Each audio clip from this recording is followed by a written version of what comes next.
Now, you also presided over the expansion of the college's international relationships. How have those developed? Well, I think we've advanced in some of those areas as well, and I guess this is again a matter of my perspective as opposed to those of other presidents, both past and no doubt future. But I felt that we had a prime obligation to develop strong relationships with the colleges in our geographic region, from among whose fellowship we either train or recruit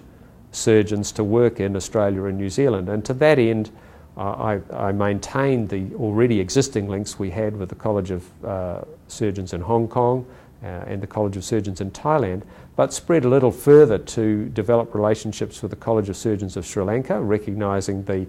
extensive number of surgeons from Sri Lanka that work in Australia and New Zealand, and also had a chance to advance our relationship with the College of Surgeons of the Philippines.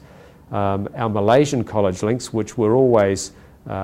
present and were due to get stronger because of our plans to have a meeting there, I was able to also attend meetings and I think strengthen the relationship which we had with that college as well. So did a lot of work with colleges in our immediate geographic area,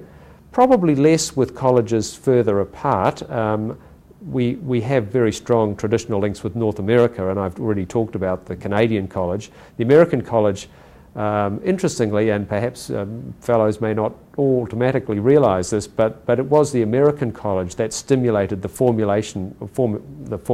the Australasian College in the 20s, and it was after a visit by a number of our fellows to the US in the mid-20s to an American college meeting that they came back to Australia and New Zealand and formed our college. So our links with the American College are strong and persistent, but our links with the UK colleges are very strong at an educational level, but perhaps because of changes in the way they work in the UK and the way we work, perhaps less strong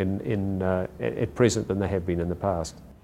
What's the practical value of those international links when it comes down to the level of the fellows and surgeons practicing here? Well, traditionally there have been advantages in terms of our trainees being able to get experience in areas where we as a college have strong links with the relevant college. Of course, that is overwhelmed in most circumstances by the politics of medical migration and the qualifications required, and certainly in my time as a surgeon, that has varied dramatically from being a period where you could easily get into the UK to now where it's very hard to actually get the ability to work even for postgraduate training in the UK because of the EEC and requirements that the UK has for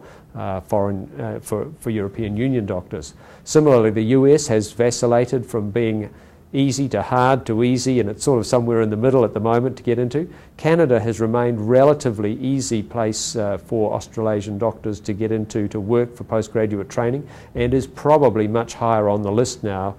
than the other areas simply because of the political dimension.